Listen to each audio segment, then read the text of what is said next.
2, 3. Okay, this is Eric Chabot here. We're out in the Oval today. We are at our outreach table on the Oval, and we're just talking to students today about many issues. And I'm with a friend of mine here. We've had some good chats before, and we're just going to talk a little bit here.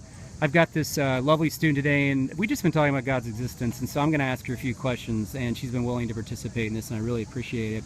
So let me ask you a question. We've been talking about, you know, God's existence, the Bible, and things. What would you say is the reason that you don't think God exists, or maybe you're not sure, and maybe you're not sure who really, like, Jesus is as the Son of God? What are some of the places where you're at? We've talked about this. What are some of the issues? Well, I don't necessarily not believe that God exists. I'm just kind of at this point in my life where I am the type of person where if I'm going to 100% believe in something, you have to show me evidence, hardcore evidence that I can trust and I know for sure.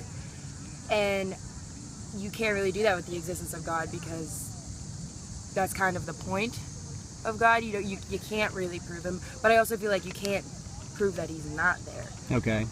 So either side of the argument, I'm really just directly in the middle, because there are things that you could say are God, but a lot of times you can find other explanations for them as well. Okay. What about the issue of, like, Jesus and who he is, like the historical claim that he died and rose from the dead? Is that the same with that kind of thing, or?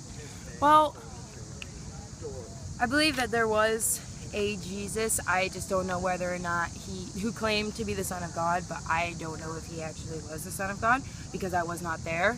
I did not see him rise from the dead.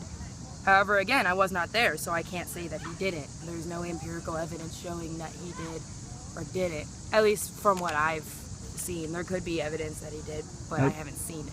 If there was good evidence, do you think that you would, I mean, like, commit yourself to follow him, or do you think you'd have to, like, what kind of evidence would you say would cause you to commit to him? If somebody showed me evidence that he died and actually rose from the dead, as far as I would say, I would probably just say, okay, Jesus died and then rose from the dead. But still, to me, that does not prove that he was the Son of God.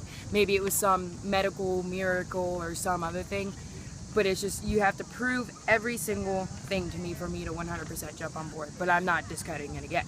He still could be the Son of God, but proving that he did rise from the dead 3 days later only proves that he rose from the dead 3 days later. If he rose from the dead, though, he would probably be different, right? He would be the Son of God. If he rose from the dead, he wouldn't just be another guy, right? No, he wouldn't be just another guy. He would be like, I don't know, Edgar Casey is not just a normal guy to me either, because there's a lot of proof and documentation of his psychic experiences and things like that. Okay. So yeah, well, one last question. What would you say would be the convincing evidence, like, that he rose from the dead? Like, we say you'd have to have evidence. Like, what kind of evidence would that be? I don't know. Maybe something like,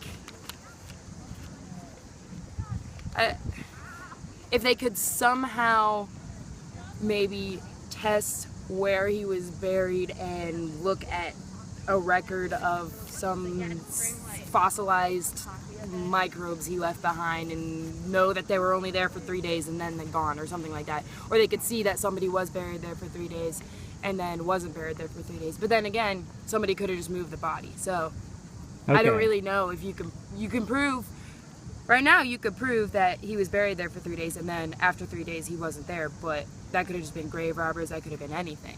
Okay. So you think we have to come with the best explanation for all the data we have there? Like, what explains the birth of the faith? What explains the disciples seeing Jesus after he rose from the dead?